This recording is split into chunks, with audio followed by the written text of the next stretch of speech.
Hello, hello, hello. Welcome to Coffee with the Carter Man. Grab your favorite beverage, get a grip on it because today's show is going to be unique. It's going to be unique. I have a guest who is so smart. I mean, he is a Mensa level genius, okay? We've had him on before. When you see who it is, you're going to say, thank God he's back. He's so smart, so well informed that we're going to do today, after I do the potpourri, I have to do my review of the news first. But after that, we're going to the interview. Most of the show is going to be the interview, and you're going to love every second of it because of this guy's insights. He and I may not always agree. We'll see what happens there. But this is a gentleman whose breadth and depth of knowledge is so extensive that we're going to take advantage of it. All right. We're going to take advantage of it.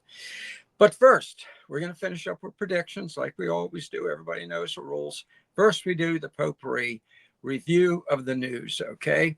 Which I'm going to keep very short and to the point today. I'm looking at my clock here. 10 minutes, all right? Time me, 10 minutes. Let's see if I can get through it that quickly. First of all, Merry Christmas. What the heck am I thinking of? Hold on here. Hold on. I went and got batteries so that I could do this.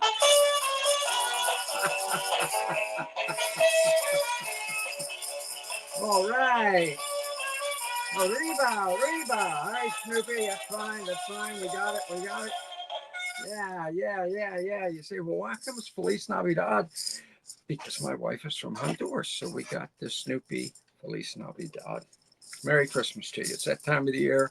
And I want you to enjoy every second of it. I don't want you to enjoy every second of it. So there we go. We got the festivities out of the way. Now let's get back to the potpourri of the news. I want to talk about what I'm calling now. Remember last week I told you we did like a requiem for the mainstream media death watch, we called it. Remember that? Mainstream media death watch. Well, this week, unfortunately, we're going to do the mainstream media resurrection. You say, what happened? Well, I'll tell you what the hell happened. Trump's advisors, his PR, his communications advisors, for some strange reason, decided to resurrect the moribund media. They were done. The mainstream media, the fake news, because of the way they behaved over the past year plus, actually starting throughout Trump's first administration, they had totally lost the respect of the American people. And then this past campaign, when they were so vile, put the finishing touches on them. Let me give you an example of what Trump has had to deal with these people. Gary, let's roll this ghastly, awful Dana Bash here a second. What she said about Trump. Like you said, you can make an argument for an hour on either side of that. And ABC made a different choice. Yeah. They decided that clearly, and I was not in their meetings and I haven't talked to them since, but it seems as an observer that they made a decision that Donald Trump is a unique character in American politics and he uniquely lies. And that even though Kamala Harris was clearly prepared to call him out on that, they thought that it was their job to do it as well. And journalistically, it's keeping an even hand as much as you can. Yes. Understanding that you're not dealing with two of the same individuals who don't approach the truth in the same way is important, but very tricky. So interesting. So she's kind of throwing ABC under the bus by saying, that it was their decision to do it. But at the same time, she's kind of saying, but Trump is a uniquely evil person, so you kind of have to do that stuff. Like you said, and it's just ghastly. That's Ruben there. His podcast is fantastic, folks. Check it out. But there you have Dana Bash calling Trump a uniquely evil person, a unique liar, unlike other politicians who are so damn honest. And Kamala, she really did a good job. That's what Trump had to face every day from these ghastly people. See, but Dana, she's not as bad as this one, the dragon lady. There she is with her usual look on her face that she gives whenever she interviews a conservative. That it's the hate stare. Years ago when I was a kid, Look, I'm said 10 minutes. I'm babbling on. I have to. I'm sorry. Years ago, when I was a kid, I read a great book called Black Like Me. I think Griffin was the guy's name. Actually, he was white and pigmented himself to look like a black person and wrote a book about what it was like to live like that. It was pretty insightful, but he talked about the white hate stare, the hate stare. Well, there is no worse hate stare than that, okay? The dragon lady. Look at that. She needs help, folks. And I'm talking about psychiatric help, but they all do. Look at Dana there with all of her cap teeth there and her probably a $200 a week hairdo. This has got to stop, and it was stopping. The American people rated them below used car salesmen or politicians, the fake news media. So Trump's advisors has him go on with one of the worst for Meet the Press. If you saw the interview, it was appalling. Interrupting him constantly, denying what he was saying. You know the woman I'm talking about. Oh, no. Oh, sorry. That's not Kirsten Welker, is it? Well, Carter, how could you confuse Betty Davis in the movie Straight Jacket with Kirsten Welker? Well, let me think for a second. Here's the Meet the Press interview. See anything familiar there with that crazoid eyes? That's who they had her go on with. Might as well have put him with the Straight Jacket woman. Look, folks, that's not coincidental. That's not coincidental. So you say, well, why would his media advisors say, rescue the fake news media? All right, let me try and make this quick. I know some of them. I actually worked with one of them. Their main goal is to suck up to the networks so that they can get a job when they're done being an advisor to the politician they're working for. That's what they do. That's what they do. Suck up to sacrifice their candidate to fruitcakes like that so they can get hired full time, like the Wallace woman on MSNBC, or you've seen them all over the networks. You know, once they finish acting like they're taking care of this politician, they go get their multi-million-dollar a year job. And that's what they're really up to. And it's sick, and it's got to stop. And Trump's media advisors are doing this to him. Look, let me just put a point blank here. I wouldn't let my damn dog near that woman. Okay? That's frightening. That is frightening. And it's her usual look, especially when she goes into the crazoid. And you say, Carter, you're going overboard. You're going overboard saying she needs psychiatric help. No, I'm not. No, I'm not. The Minnesota Mental Health Association is considered one of the best psychotic disorders. Inappropriate or unusual behavior. See, Meet the Press. You did this. And strange body movements or positioning. That's strange. Okay, so why must Trump's media advisors keep sending him on to rescue and resurrect the fake news media? Why is he allowing it? Mr. Trump, tear down that edifice around you that is betraying you, because every time they send you before a Dana Bash or crazoid Kirsten Welker, my God, help us. They're doing self-aggrandizement and sacrificing you. So there you go. There you go. I'm almost out of my 10 minutes. I allotted myself. We'll see what our guest has to say about this. But I'm telling you, remember, I did PR. That's what I did in Washington for decades. The director of PR for the entire U.S. Senate. I never sacrificed one of my people. All right, let me tell you a little quick story. Okay, quick story. Got a note from a friend of mine who I've known, my oldest friend. I've known him best friend since 1974. He said, it's great when you mix in your experiences. That way people know what's really going on. Had a client when I had my own PR firm in Washington on Capitol Hill. I had a client named General Singlaub, okay? One of the great heroes in American history. One of only two men to parachute behind enemy lines in World War II into France and help lead the French resistance. So General Singlaub was working to help the Contras, and 60 Minutes contacted us, wanted to interview him. I said, it ain't happening. Forget it. Mike Wallace is vile. Okay. Those of you who remember Mike Wallace, you think Chris is bad, and he is. His father was even worse. And George Cryle was a producer. George died of, I think, pancreatic cancer. Tragic, because he was a pretty good guy. And I said, George, it's not happening because your boss, Wallace, is just vile. And he's just going to try and crucify a true American hero. So I said, let's negotiate it. So he and I did for over a month. What could the media at the time hated the Contras because they were fighting for freedom in Nicaragua. And so they would refer to General Singlaub, who was helping lead them, as a Nazi. This guy parachuted behind enemy lines in France to fight Hitler. They were called a Nazi. And I said, it ain't happening on a 60 Minutes interview. So we negotiated that. That would never be raised. Just what he was really doing at that point, which was helping the Contras and also helping in South Korea. So it came time for the interview. And here's what I did. Remember, I had negotiated at this big a window. And I made it clear. When the interview started, I went to Mike Wallace and I said, Mr. Wallace, no disrespect, but I'm going to stand beside the camera.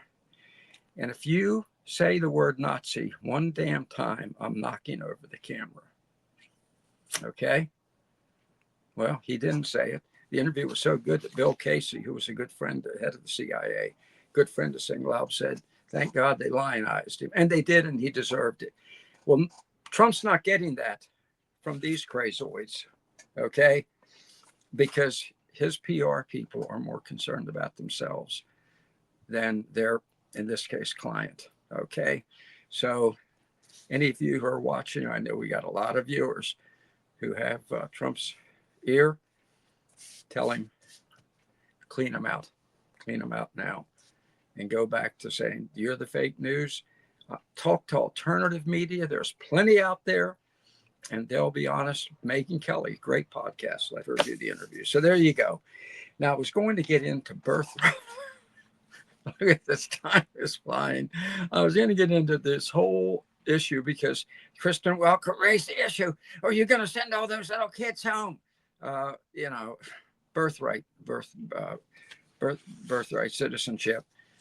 Folks, it's totally bogus. It's totally bogus. Wait a minute. Hold on. Let me get my, here we go. Let me get this to make sure, just so you'll know, in case somebody says, well, Carter's really xenophobic. He hates Latinos. This is my wife here. No, I'm not married to a doll. Honest to God. That is, we call that the Rachel doll. My wife is from Honduras, as I said earlier. This is what she looks like, the ponytail and everything. I bought this for her because I saw it in the store and said, they made a doll of my wife. So I ain't xenophobic and I love Latinos, but I don't want them here illegally. My wife got her citizenship. She worked hard for it. It took her 5 years. It ain't fair. And birthright citizenship, here's the guy who drafted the bill, the amendment, the 14th Amendment, that they're using to say we have birthright citizenship. And in it, he said, this will not, of course, include persons who are foreigners or aliens. Can you make it any clearer? As Senator Jacob Howard certainly made it clear. Okay? It's clear. Trump's right. Get rid of them. Tell the mothers, the fathers, and the little kids they came over here and dropped down the illegal aliens just so they could take advantage of our country. You're all going home. So get ready to say hello to your mujer y papa and the rest of them. All right. So that's it. That's it. There is no birthright citizenship. Pick up your kids and head back across the same damn Rio Grande you swim across to get here. Period. Done. Over with. All of them. Ike did it. Deported 1.5 million illegal aliens. We need to deport 11 million. Let's get started. That's where we are. All right. I told you we wanted to focus on the interview. My interview is with an intellectual giant. Plus, he's got all the Washington experience. How much does he have? I met this gentleman, Steve Allen, Dr. Steve Allen, when I was director of communications for the Senate majority, and he was the press secretary to Senator Jeremiah Denton. Okay.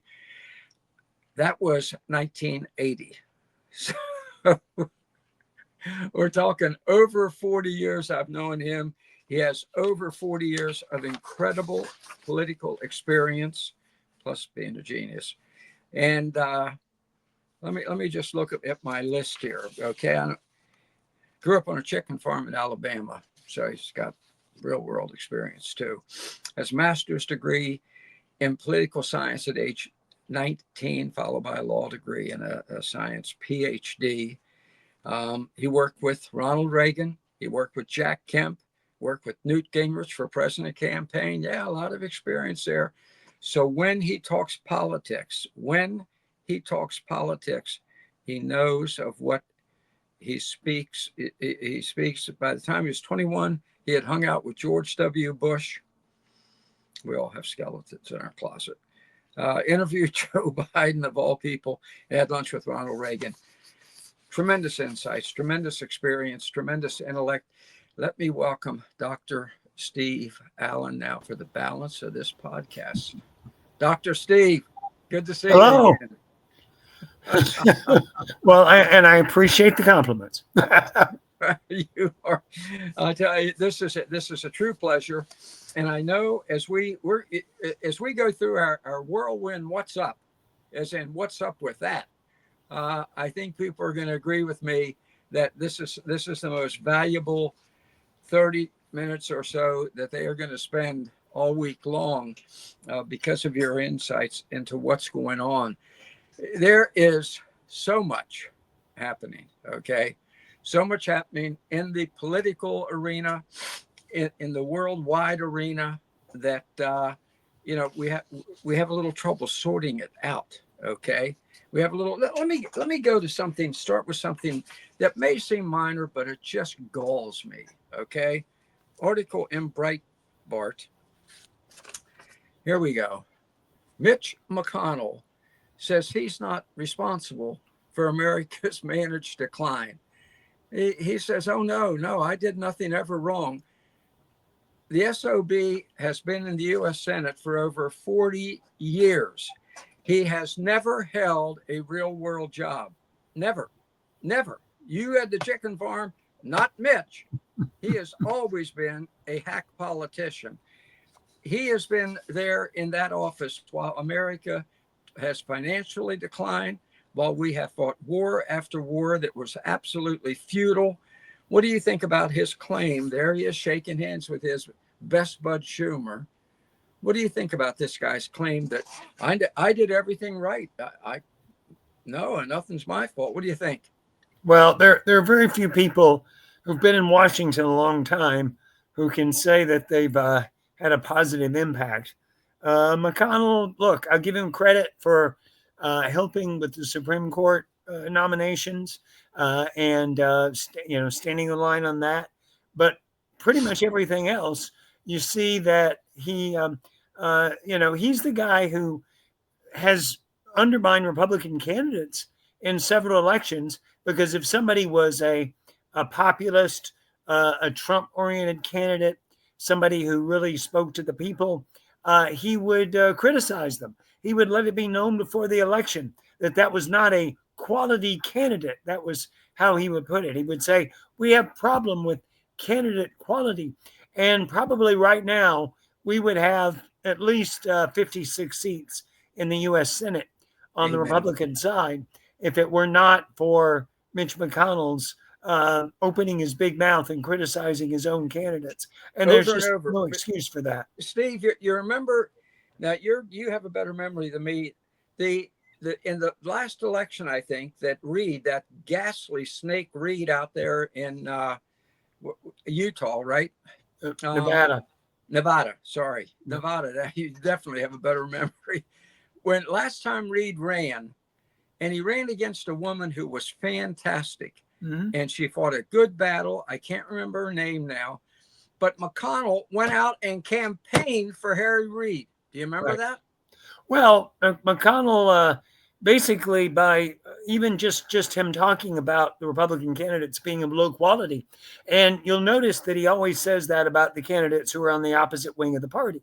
I did an analysis where I went back and I looked at all the candidates that supposedly were low quality, who were the populists, and I looked at all the candidates who were supposedly high quality, who were the establishment candidates. And what I found was that there was basically no difference. It was just, if you had a good candidate, you had a good candidate. If you had somebody who knew how to get out there and speak, somebody who had a good background that qualified them as a senator, somebody who was able to reach the people, then that candidate would win.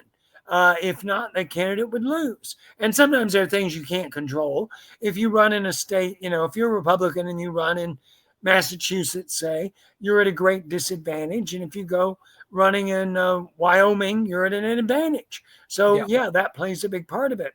But Sharon Angle, Steve. Yeah. Sharon And Angle, remember, he torpedoed her. He torpedoed Carrie Lake this last time. He wouldn't send her one damn dime. And if she had gotten that money, she might have won by 2 or 3 points. Am I right or wrong? Oh, you're absolutely right. What he did was he made these candidates lose, and then he said, see, they lost, and it was their fault. In the case of Sharon Angle, she did better than, say, Mitt Romney had done in the same state. She did better than John McCain did in the same state. But you never heard Mitch McConnell say that Mitt Romney and John McCain were low-quality candidates. He only said that about the one who was on the anti-establishment wing of the party. Exactly. And let's not forget, and if I'm wrong, you can correct me, but here's my memory. Mitch McConnell, first of all, I will give credit where it's due. He blocked Mary Kimbler from becoming a justice of the Supreme Court, and I give him credit for that. Gary, the thought of that man on the Supreme Court is just damn frightening. Now, back to the point I was really going to make. Let's not forget that Obamacare is a law because of Mitch McConnell. Yeah, this guy who told us I did everything right. If you recall, we had elected in Pocahontas State in Massachusetts. We had elected a candidate, Brown, I think his name Scott Brown. Scott Brown had beat her, remember? Yep. And he was going to come into the Senate and give the Republicans 51 votes when the Senate convened in the January after the December where they passed Obamacare. All Mitch McConnell had to do, which he knew, was simply not bring it up before the election and stall it until Scott Brown took his seat. And instead, he said, I'll never forget this. Oh, well, we can't vote. We have to go home. It's Christmas time. We have to go home for our Christmas vacation. And he adjourned the Senate. And that's how we ended up with Obamacare. Yeah, Scott Brown actually ran for the Senate. And I remember following that race very closely. And I was looking at the betting odds. And I remember the Saturday, a week out before the election. What was that, 10 days or so? And I remember looking at the betting odds, and suddenly, within a few hours, he went from being, a minor candidate who didn't have much of a chance to win to being someone who was in the lead, and he ended up winning. And what happened was he made an issue out of Obamacare, and that's what got him elected. So literally, he got elected on that. And then the Democrats were allowed to use all kinds of ridiculous maneuvers. Yep. Remember, one of the things they had to do was they had to, as you know, anything that's a tax law has to originate in the House of Representatives. Yes. It can't originate in the Senate. So what they had to do was they had to take a measure that had passed in the House that had to do with veterans housing, and they took out every word except the number of the legislation, and then they proclaimed that had passed in the House, and then what they were doing was just amending it in the U.S. Senate, and therefore it was the same bill, even though it had nothing, not one single word in common with the original bill. So It's a this was lie. obviously a fraud. This It's a was lie. obviously a way of getting improperly around the constitutional requirement. And the Democrats were allowed to do it and get around the fact that Scott Brown had been elected to be the deciding vote in Massachusetts. People had voted for him to make sure he stopped Obamacare. Stopped And, Obamacare, and McConnell did nothing to block the tactics the Democrats were using. Yeah. That's the kind of guy he is. And one of the things that I remember about McConnell was that of the 3 terms she's been elected, Murkowski, who is basically a Democrat but runs as a Republican, and I mean worse, she's so corrupt, and she's the one often mentioned as standing in the way of a lot of things that President Trump might do, and Murkowski, who was, remember, appointed by her father to the Senate seat, and when she ran, 2 of the 3 times she ran, she was rejected by the Republican Party. One Right. time they had a primary, which she lost. And then another time, there was not a primary, but the Republican Party elected members of the committee in Alaska, her state, rejected her as the nominee. And both the times that she was rejected by her own party, McConnell went in there and gave her the money she needed to beat the real Republican in order to win that seat.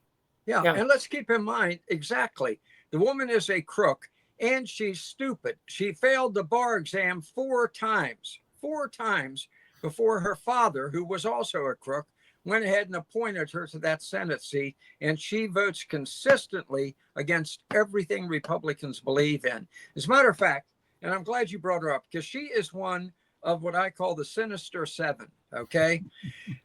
I'm just going to say it. I think the biggest foe facing Donald Trump, his biggest problem is the enemy within. It is the enemy within. There are 7 members of the Senate now. Now I'm going to start to try and rattle them off, and watch, I'm going to forget 1 or 2, but 7 members of the Senate who are going to betray us and fight Trump at every turn. Of course, McConnell, number 1, Murkowski, number 2, Collins, awful person who always votes against us, Thune, Curtis, the guy who replaced Romney up in Utah. Yep. Help me out here now. There are 3. Oh, the Cassidy. Cassidy, That's number 6. And number 7, I'm going to forget altogether here now. And later I'm going to think to myself, wait a minute, that's one of the worst. But I can't think of it. But there are, we can even say the Sinister 6 if we want. They are going to try and block Trump's appointments. They're the ones that scuttled Gates, as far as I'm concerned. And they're going to try and scuttle. Oh, Joni Ernst is number 7. And those 7 are the Sinister 7, the enemy within. We got to be prepared to fight them. What do you think about that? How far am I on target or off target? You're pretty much on target. I think that, look, I put Murkowski in a different category from Susan Collins. Collins is from Maine, and you could make an argument that she does what she has to do to survive politically. Murkowski could be the most conservative senator in the U.S. Senate, and she'd be fine politically. So when she does it, it's out of spite. It's out of being against the Republican Party, the country, Donald Trump, whatever you want to say. And I put her in a different category. And then same thing with, say, Cassidy, because you have Kennedy from the same state. Great. There are a couple of things that I disagree with him on, because he represents some companies that are based in Louisiana, and that caused him to vote the wrong way. But generally speaking, Kennedy is a really, really good guy. And especially when you get into the arguments, he's one of the best debaters and advocates. But then you have the other senator from the same state, and he's one of the bad guys. Yeah. And the same party, I mean, it's not like they're in different parties. So I put people, the reason I couldn't jump in and say who the 7th person was is because I could name a whole bunch. And there are people, I mean, you mentioned Curtis, who's coming in, who's a new senator. And of course, as soon as he won the primary, but before the general election, he came out for a carbon tax because he's a global warming true believer. And that's part of being a Romneyite, which he is. So he's Romney's successor, and he will fulfill that role of being, a rhino, the ultra rhino in the Senate. And that's a big problem. And we're stuck with him, unfortunately, for the next 6 years because he just got elected. But for that seventh position, I could name a whole bunch. There are probably only about 20 Republican senators who you can count on almost all the time. So I joke that we're only 31 seats away from a majority. And now you've got a number that are concerned about being primary. And fortunately, the president has shown his ability to tap somebody on the shoulder and make that person the nominee in race after race after race. And that was, something that Trump supporters did deliberately. I mean, they said there were times where, I looked at the candidates and maybe one was about as good as the other in a primary, but I was inclined to support who the president wanted because it was important that he had that power to tap people on the shoulder because that's what keeps the other people, the bad guys, in line. And you can think of a counterexample if you go back to the 1930s, and that is that the New Deal was pretty much over once FDR lost on the court packing fight. And the reason is that he went in and campaigned against Democrats in primaries in places like Georgia, and then he didn't win. His candidates lost. And after that, the Democrats from mainly the South, but there were some moderate Democrats, even from places like New York, who said, well, I don't have to do everything Roosevelt says anymore. And then we sort of moved into the war phase. And at that point, it was all about winning the war. And the New Deal, that phase of the New Deal was kind of over, and it stopped it from doing any more damage than had already been done. Well, thank God for that. Well, let's talk about Thune. Thune is one of these people who, he's kind of like the Beatles song, "The Nowhere Man." We've never been able to count upon the guy. If it takes a spine, he ain't showing up. Doesn't have a thimbleful of testosterone in his entire body. But Mitch McConnell stuck him in now as majority leader, right? Yeah. And there were three candidates. Scott from Florida was the one that was considered the conservative candidate, and he didn't even make it past, he was defeated after the first round. He came in third, so he was eliminated. And so that shows you how weak conservatives really are among the Senate Republicans. And of course, a lot of that is, oh my gosh, are you the person who keeps goodies flowing to my state? Yes. Are you the one who will make sure that we adjourn in time to get home for Christmas and we don't have to work hard like people do who, if you're a lineman and if you have to keep the power on during a thunderstorm, you don't get to say, well, I want to be home with my family that night. You have to go out there in the middle of a thunderstorm and keep people's power on or get it back on. And that's not the attitude of these people, most of the people in the U.S. Senate. That's unfortunate. We've got a few good ones, but not many. You got a few good ones. I mean, I think I think Curtis is solid. I mean, I think he's really solid. The guy who you said didn't make it past the first vote when you talking about Scott didn't make it past, not Curtis, for God's sake. You've got Kennedy, in my opinion. You've got the Rand Paul.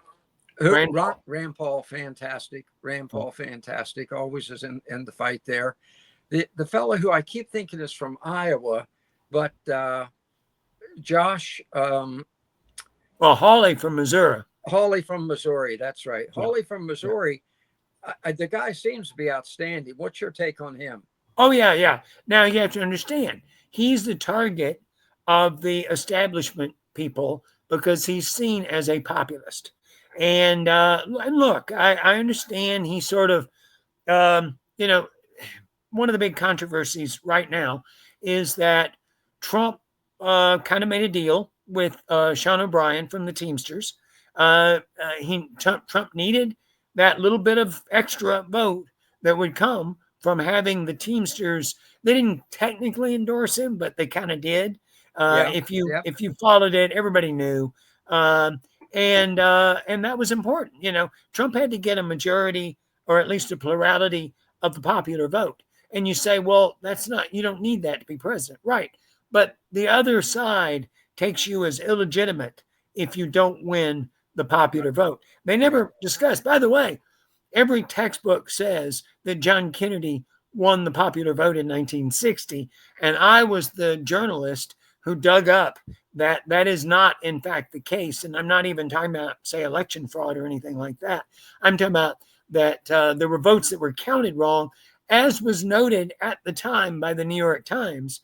And it didn't make any difference in the election because Kennedy would still have won the Electoral College. So nobody made a big deal of it. But in fact, Nixon won the popular vote. And my lefty friends never mentioned that. They never mentioned that Justin Trudeau lost the popular vote in Canada in the last two elections. Not only did he lose the popular vote to his opponent, but he didn't even get a third of the total vote. And they never mentioned that because they like Justin Trudeau.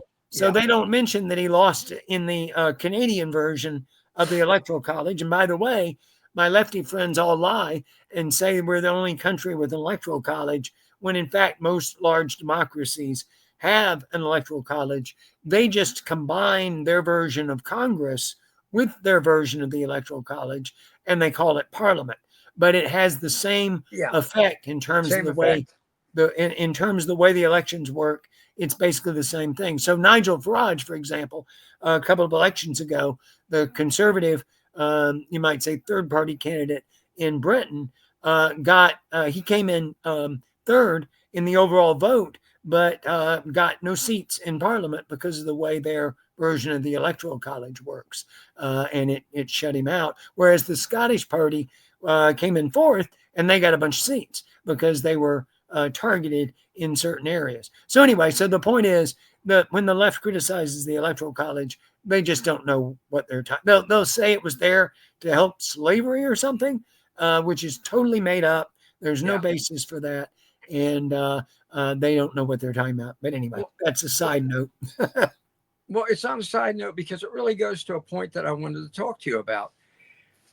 I am convinced, my opinion, that worldwide democracy is dead. And I'll tell you why. Because we're lucky because we had a president, we had Trump, won the popular vote and won the electoral vote. But let's look around the world, okay? You just pointed out Trudeau couldn't get a third of the vote, but he's in charge, okay? So forget democracy there. How about in France? Macron has been totally rejected by the French people. And his response is, well, too bad for you because I'm staying in office. These are the democratic leaders in the world. Starmer, the damn guy in England, I don't think he got voted on to be dog catcher. And yet there he is as the Prime Minister of England, disgracing the seat that Churchill once held. Ukraine, where we're fighting for democracy, that son of a bitch absolutely said, we're not having an election. I'm staying in office. Forget democracy. I'm the kingpin. I'm the powerhouse. I'm not allowing an election because there's a war on. Well, we had elections during wars. Even the Civil War, we had elections. So even where we say we're fighting for democracy, it's ruled by a dictator. So I don't think there is democracy out there. Maybe in El Salvador, but I don't know where else. What do you think? You've got a situation in Argentina. You've got a situation in Hungary. Now, I'm not endorsing all the policies of everybody that I think is more pro-democracy. Obviously, yes, Argentina, but you've got a situation in France where the fact that Macron, basically cheated in the election. Remember that last election they had, there was the opportunity for the so-called right-wing party to win, and Macron essentially threw the election to the left-wingers. Well, now he's paying the price for that, and so he's stuck in there, and it's hard to get him out under the French system. But at least he's struggling so much that we saw him bow down before Trump, you might say, in the meeting the other day. And if you saw that handshake that went around the world, and that meme, that picture of that handshake, well, you know who the top dog is in that relationship. And with regard to Starmer, I mean, there are hundreds of thousands of names on the petition to bring down the lefties, the Labour Party in Britain. Now, they're going to stick it in there. They're going to be in there for a while. But they only won there because the so-called Conservative Party, the Tories, having won the election in, I think it was 2019 with Boris Johnson, they won as Trump people, essentially. Right. And you had the Tories in that election carry precincts they had never carried before. I mean, never carried before in history. And that were working class areas. And that was their opportunity. And they blew it, which is a lesson to the Republicans. If they don't take this opportunity that they've been given with the 2024 election, where you've got working class and small business class people en masse coming over to the Republican Party, the way that Ronald Reagan envisioned it back 40 years ago. And I've written about this. I wrote a piece for the Daily Caller when Vance was elected about how that was fulfilling Reagan's vision of a populist Republican Party. And you've also got Trump bringing in Bobby Kennedy Jr. and the health advocates. And that gives you, I mean, you've got on the one hand, the policy aspect, but also the political aspect. You're pulling people away from the Democratic Party coalition. And that's important. But those people have to be treated with respect, and they have to be included in the party councils. And the working class people do, the health advocates, the civil libertarians. I mean, I never thought I'd be on the same side as Alan Dershowitz and Matt Taibbi and Glenn Greenwald and Nadine Strawson, the former head of the ACLU. But Right. You've got all these people who are fed up with censorship, who are fed up with putting people's political opponents in jail.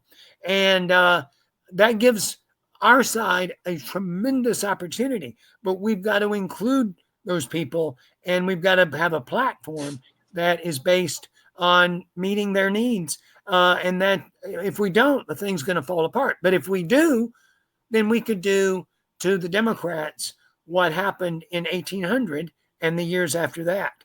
Because what happened in 1800 was that the Federalists, who controlled Congress and they controlled the White House, and they passed a bunch of laws to put their opponents, the Jeffersonian Republicans, to put them in jail, to lock up newspaper editors, etc. And they did that.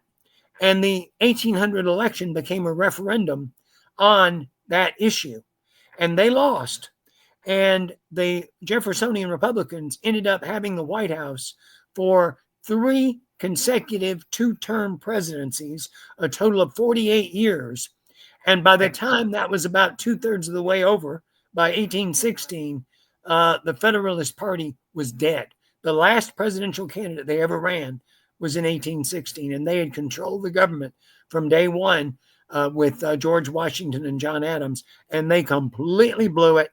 And we have a chance to do to the Democrats what the Jeffersonian Republicans did to the Federalists. All right, you raised a good point. We have a chance to do that. But here, to me, is the obstacle. And you have, you're in Washington now. You have tremendous experience in Washington. I question what is now going to happen with the Republican National Committee down there on First Street. And here's why. Lara Trump came in, and she took over the RNC and turned it into a fighting force. If I'm not mistaken, she fired 60 people, and she hired real Americans instead of Washington hangers on and climbers. And she turned it into a fighting force, which enabled us to fight the corruption in a lot of elections throughout the country. Unfortunately, last week she announced, I'm finished. I did what I came to do. I'm leaving. I think that the climbers, the hangers on, the folks that hang out at Bull Feathers and the Monocle and shine on to each other are going to retake the RNC, and they are going to shut out anyone who's a populist or a real American. And that is going to cost the Republicans the midterm elections. What do you think? That's entirely possible. And, it's funny you're talking about that. I know people out there around the country, you should spend some time in Washington because you learn about these places where the people hang out at the down near Capitol South Metro and the places like the Monocle, or as we used to jokingly call it, the Monocle. And we would talk about all the lobbyists and even a couple of times at points, I remember being taken to lunch at some of those restaurants back when I wasn't in a government position because they wanted to sort of pick my brain.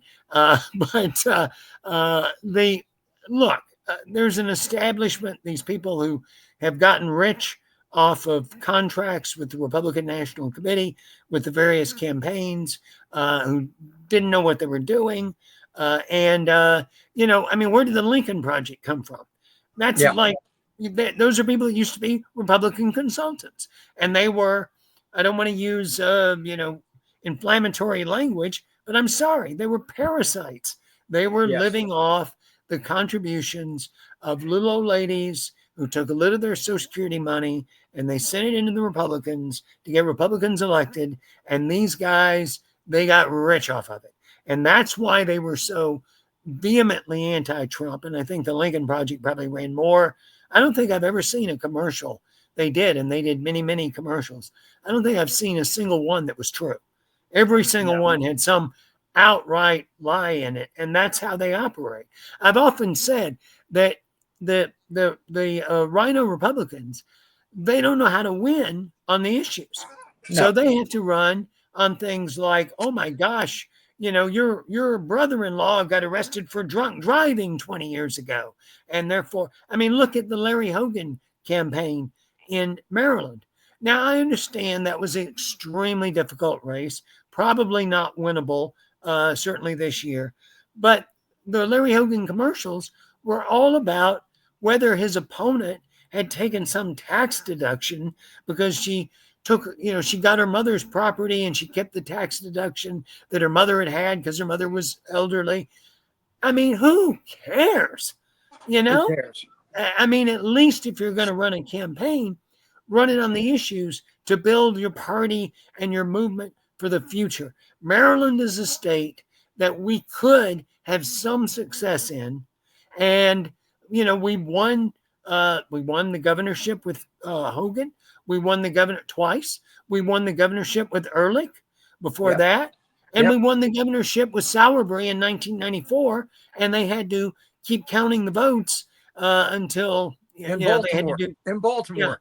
She won every county, and they recounted the votes in Baltimore until they wiped out her lead. Exactly. So basically, we won that one if we had good voter security. Oftentimes you'll see, as in, for example, Massachusetts, where they will often elect a Republican governor because everybody else is a Democrat, and they figure they have to elect somebody to be a watchdog on the other folks. Like, how many states are there where everybody in the state government is one party, but the state attorney general is the opposite party because people want to have a watchdog in there, right? Right. So you could win in a state like Maryland, but somebody like Larry Hogan, he comes in and he runs that creepy campaign that was all about who cares, bit of corruption on the. He wasn't taking a bribe or something. Well, and that was all the campaign was about. Problem. There's not one issue that conservatives stand for that Larry Hogan fought for. Right. As governor, he was to the left of Chairman Mao. He could have at least said, the one thing he did mention as an issue was taxes, that he claimed he kept taxes low when he was governor, or lower than they would have been. And he could have at least run on that, but he didn't. No, And no. so my point is that these rhinos, they're presented in the media. Oh, these are the principled Republicans who stood up to Trump.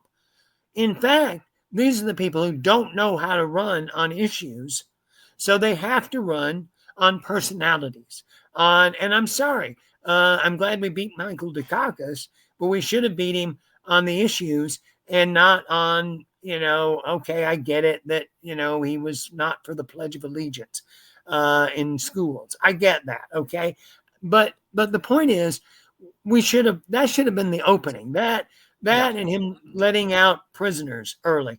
That should have been the opening. And then we should have ripped into him for how he was bankrupting the state of Massachusetts and how he was imposing restrictions on the freedoms of people in Massachusetts. And we didn't do that.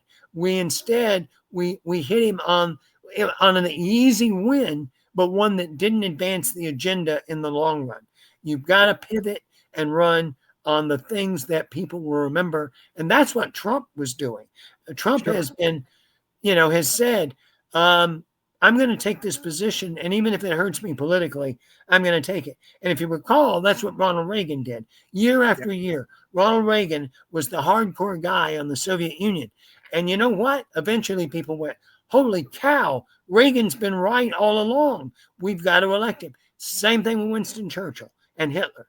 They finally said, the guy that took a principled position, and even though it hurt him politically, well, guess what? He was right. And that's why we need to turn to that person. What we need are people at the RNC. And folks, you got to watch the RNC, see who's appointed, see if it's a Trump loyalist, see if they clean house. I'd fire everybody down to the janitor level. And the people I'd hire, I'd say to, the first time you go have dinner at the Capitol Hill Club, they're on Capitol Hill, right next to the same building as the RNC. When you have that dinner, make sure whoever you have the dinner with pays for it, because you're not going to be able to afford to, because you're fired. Okay. Enough of this sucking up. Enough sucking up. We need revolutionaries. That's how I feel about it. And I'm afraid at the RNC, it's going to revert back to what do you call those people? They're just like little slime balls. Okay. They really are. They're all looking, as you mentioned earlier, these people in Washington who are looking to that cool job they're going to have down the road. So I'm going to be the chief public affairs officer in Washington, the lobbyist for the whatever association. And I'm going to make hundreds of thousands of dollars a year. And I'm going to live in a big house in Colorama. That's the neighborhood that's a couple miles northwest of where I live here in DC. Yeah. And DC. Yeah. That's where you have where the Obama Obamas where and people Obama like lives, and where Jeff Bezos has his mansion. Right. Yeah. Okay, Bezos bought two mansions and merged them to make his mansion. Actually, what he did, he bought a museum. Yeah, that's right. That's right. Yeah. $23 million, I think it was. All right, we're almost out of time, but I do want to hit on something on foreign policy. Mm-hmm. I know everybody out there is wondering about it.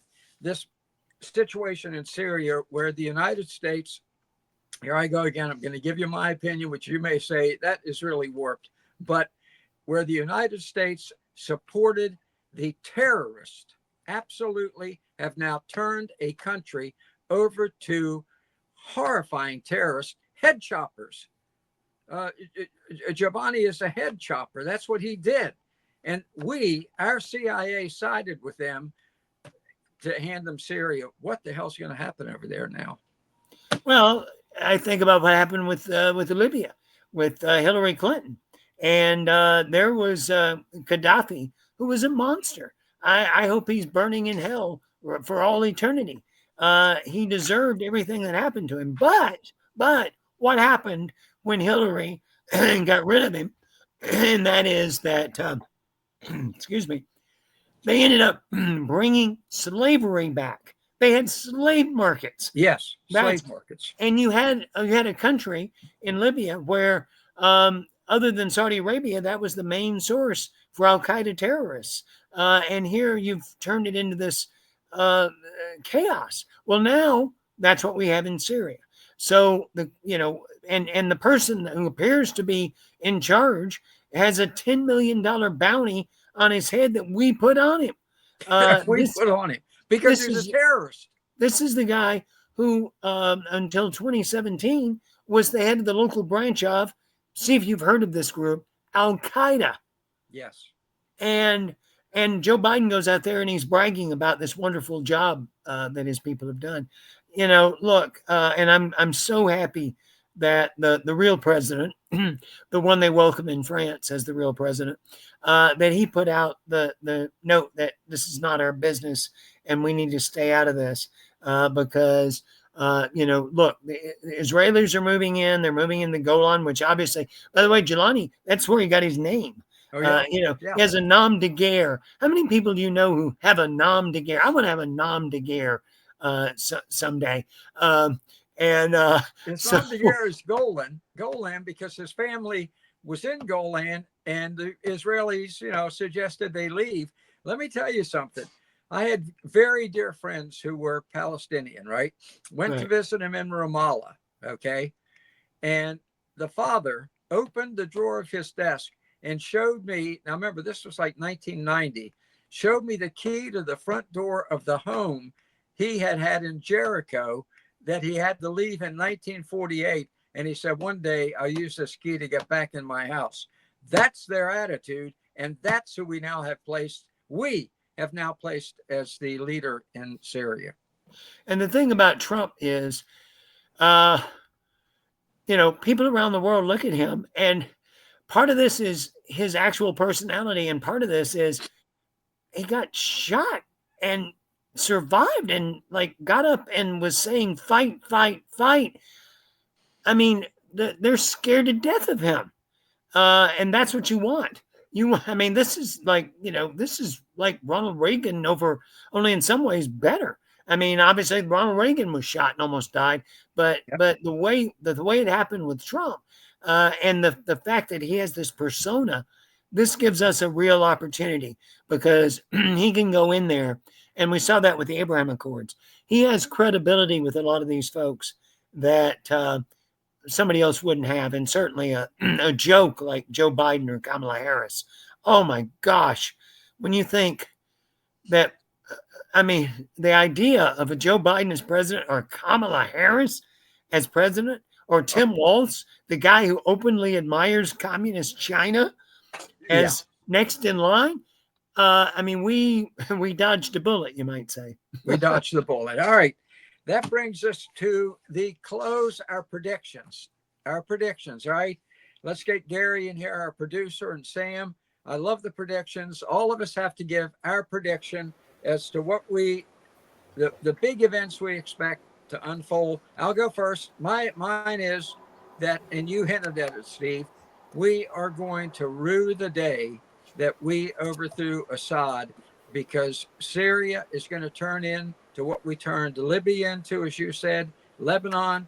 Everywhere we've done this, we have not really wanted to create a stable country. We've wanted chaos. We're going to have chaos. I used to have a Doberman who I would give him big, huge Doberman.